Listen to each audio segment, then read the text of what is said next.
사진으로 오셨고요. 의사이면서 독립운동가인 대한 이태준 선생님의 자료와 사진을 전시하고 있는 전시관입니다.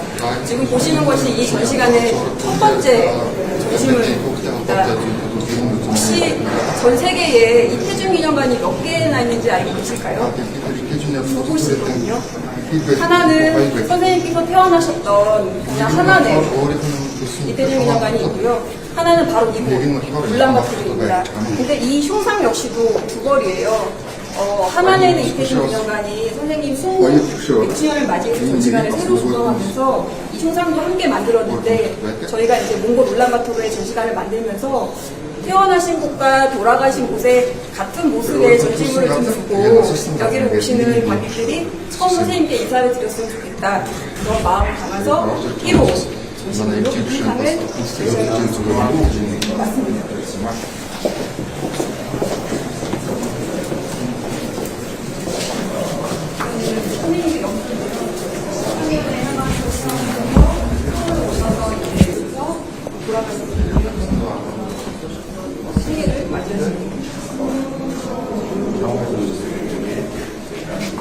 안상호 선생님을 멘토로 삼으셨고요. 이 어떻게 몽골까지 가게 됐는가를 저희가 지도로 표현해봤습니다. 함원에서 태어나셔서 서울에 가셔서 의학 공부를 하시고 남경을 거쳐서 1914년에 고르, 몽골로 가시게 되죠. 선생님께서 몽골로 가시게 된 것은 독립군 기지 개척을 위해서 가셨거든요. 그러면은 왜 1914년이고 왜 하필이면 몽골이었을까? 1914년이었던 것도 이유가 있어요. 왜냐면 러일 전쟁이 10년이 되는 때였고 러시아가 일본군에 패배했기 때문에 분명히 이 1914년에 러시아가 다시 한번 일본과 전쟁을 벌일 것이다. 그때 우리가 독립군을 길러가지고 준비하고 있다가 일본하고 싸울 때 같이 싸워서 독립을 쟁취하자. 독립전쟁 준비론이 그 당시 만주와 연해주의 독립운동가들에게 매우 공감을 얻고 있었습니다. 그래서 아마 김규식 선생이나 이태준 선생님도 그 독립군 기지 개척에 대한 그런 공감대가 있었고요. 그러면 왜 몽골이었냐? 일단 여기는 다른 지역보다 일제의 탄압이 조금 덜해요. 그 다음 두 번째로 중국과 러시아의 중간에 있기 때문에 뭔가 활동을 도모하기 좋습니다. 그 다음 세 번째는 독립군 기지를 개척한다는 것은 사관학교가 있어야 되고 병영이 있어야 되고 독립군을 먹이려면은 농장이라던가 이런 것들이 있어야 되기 때문에 땅이 넓어야 되거든요. 그런 조건을 충족하는 것이 바로 이 몽골이었기 때문에 우리 한인들에게는 다소 낯선 땅이었지만 그럼에도 머나먼 몽골로 독립군 기지 개척을 추진하게 된 것이죠. 그래서 이제 선생님이 몽골로 향하게 됩니다. 이제 뭐냐면 선생님이 몽골로 어떤 마음으로 가셨을까 전시를 준비하는 걸 조금 궁금했어요. 그래서 아마도 몽골은 미지의 땅이고 낯선 땅이지만 독립군 기지를 개척하겠다는 꿈을 이루는 꿈의 공간이기도 하다. 그래서 뜻이 있는 곳에 길이 있다라고 하는 이번에 속담을 적어보았습니다.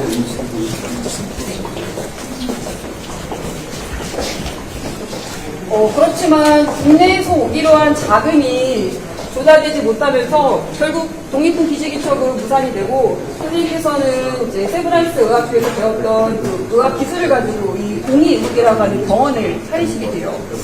이 지도는 선생님께서 몽골로 망명하셨을 당시의 지도인데요. 조금 더 조사가 필요하긴 하겠지만 여기가 이제 보그드칸이라고 하는 혼재가 살고 있는 혼재 궁궐이었고요. 여기가 외국인 거주지, 러시아 영사관이 있었던 외국인 거주지였다고 하는데 아마 정황상 이쪽에서 그 동의입을 열고 많은 몽골인들이 치료하지 않았을까 생각이 듭니다. 선생님이 몽골에 오셨을 때 한 70% 정도의 몽골 사람은 전염병을 앓고 있었다고 해요. 근데 때마침 그때 근대의학이 그 세균학 연구가 활발하게 되면서 병의 어떤 백신의 개발이라던가 치료제 개발 상용화가 상당히 활성화되던 그런 시점이었고 몽골인이 앓고 있던 그 병의 약도 이미 상용화가 되었기 때문에 많은 몽골인들이 치료할 수 있다고 합니다. 그 종로로 이태준 선생님은 이제 몽고, 훈, 일등, 몽고 황제에게 일등 훈장을 받게 되고 그것이 국립신문에 소개가 됩니다. 그래서 몽골 활굴에게 우리 몽골의 고륜에 있는 세준이 그 훈장을 받았고, 몽골 주민에게는 그 병을 너무 잘 붙였어요. 열애불이라고 그런 별명이 붙었다고 합니다. 아까 보셨던 이 비서 바로 이건데요.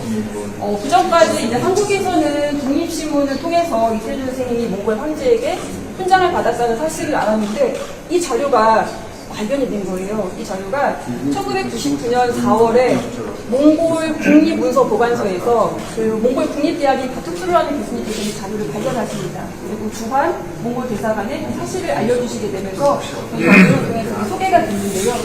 내용을 보면은 오려는 국정이 이다인에게 예르데니 옥시로 훈장을 준다라고 해서, 그리고 뭐 훈장 수여 시점이 1919년 7월 27일. 그래서 이 문서의 발견으로 정확한 훈장의 시점과 성격이 무엇인지를 알려주고 그 계기로 이태준 연구가 조금 더 심도 있게 한 걸음으로 나아가는 중요한 계기가 된 것입니다.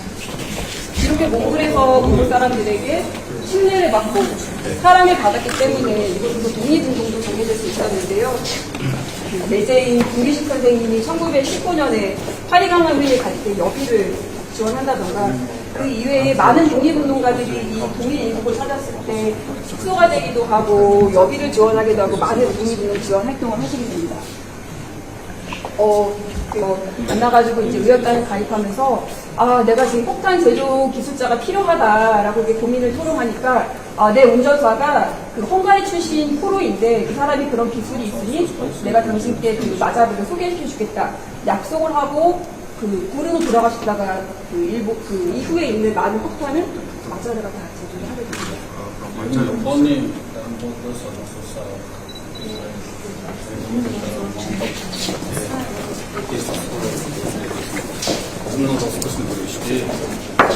이렇게 보면 이태준 선생님이 독립운동을 전개하는 것을 조금 재밌게 보실 수 있도록 이렇게 만들어봤고요. 몽골로 오는, 울란바토르로 오는 많은 독립운동가들의 여비라던가 숙박을 지원할 뿐만 아니라 실제로 대한민국 임시정부의 재정 지원도 하십니다. 그래가지고 임시정부가 감사의 의미를 담아서 가마 의원, 이대양, 은 10원 이렇게 표시를 드리고 있습니다. 이태준 선생님이 호가 대안이거든요. 그래서 아마 1910년대 후반부터는 이태준보다는 이대안이라는 이름으로 좀 활동을 하신 것 같습니다.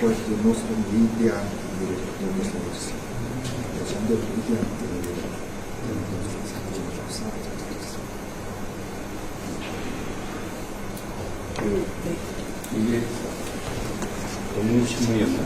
맞습니다. 독립신문이 제호가 3번이 바뀌거든요. 처음 창간할 때는 독립이었다가 1919년 10월 25일에 독립신문으로 바뀌었다가 1924년에 또 제호가 독립으로 바뀌어가지고요.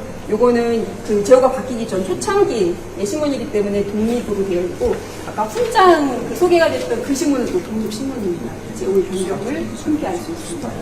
있는 사람을 이렇게 써놓으면 이게 정보가 유출돼서 문제인데. 돈을 더 많이 내라고. 그래서 찾아보니까 이렇게 이 가마 의원이라고 하는 이 코너가 독립신문이 총 13번이 나오는데요. 그중 첫 번째. 맞습니다. 그래서 이름을 가능한 말입니다. 그럴 수 있고요. 네. 그럴 수 있습니다.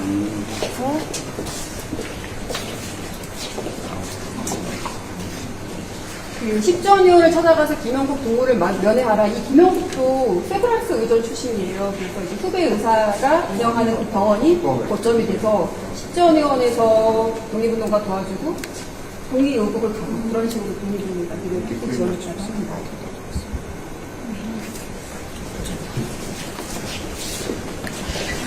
하지만 이태준 선생님이 독립운동 자금을 수송하는 과정에서 아까 말씀드린 것처럼 러시아 반혁명파 군대에 붙잡혀서 결국 이제 목숨을 잃게 되시는데요.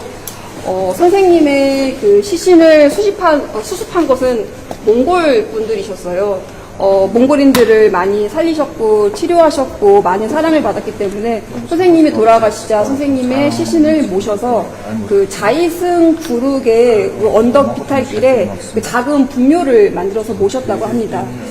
그로부터 한 몇 개월 후에 독립운동가 여운영 선생님이 이 고륜을 지나가시게 돼요. 이유는 1922년 1월에 그 모스크바의 극동인민대표회의라는 그 회의가 열리는데 그때 이제 몽골을 지나서 그 모스크바로 가시게 되죠. 근데 고륜에서 한 8일 정도 머무르시게 되면서 이 일대를 다니시다가 이태준 선생님의 무덤을 참배하시게 된 거예요. 그래가지고 이 동포의 무덤이라는 제목으로 그 당시 그 중앙이라고 하는 잡지에 그 내용을 기재하기도 합니다. 근데 좀 의미 있는 그 구절이 여운형 선생님께서 이 땅에 있는, 그러니까 몽골에 있는 단 하나의 조선 사람의 무덤은 이 땅, 즉 몽골의 민중을 위해서 젊은 인생을 바친 조선 사람의 거룩한 헌신과 희생의 기념비였고 주변에는 불악 사람 중에서 고려인 이사 이태준을 모르는 사람이 없었다 이렇게 얘기를 해요. 근데 정확히 그 위치가 어디냐 알 수 없습니다. 왜냐하면 지금 아까 들어오면서 보셨지만 이게 지금 자이승 기념비라고 하는데요.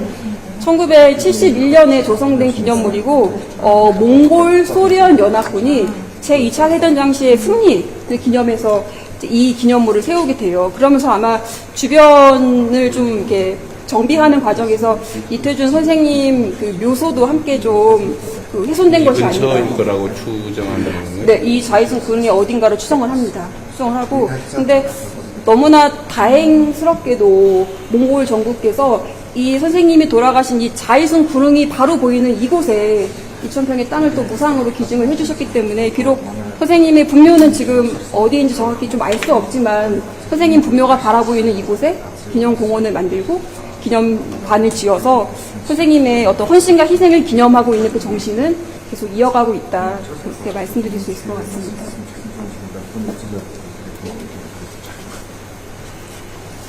여기에 그 이태준 의료사의 묘가 있었다고 써놓은 거예요? 네, 그렇습니다. 거길 방문하고 나서 그 답사기처럼 쓰신 건데요. 그걸 보고 난 이 여운형 선생님의 소감입니다. 이건 누가 기록한 거예요? 여운형 선생님의 이 중앙이라고 하는 이 책자에 있는 글귀를 발췌한 겁니다.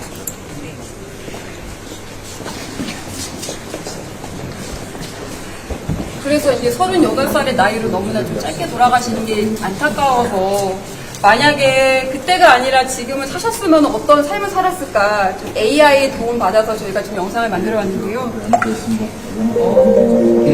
국적과 인종은 상관없이 사람을 살렸던 이태준 선생님의 정신은 2025년에 사셨어도 이렇게 사람을 치료하는 일을 하셨을 것이다. 그런 상상을 담아서 만들어 보았습니다.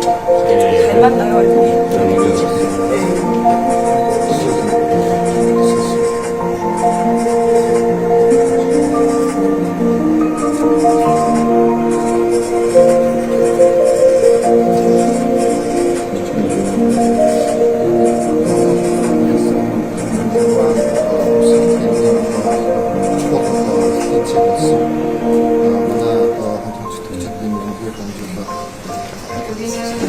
한국과 몽골에서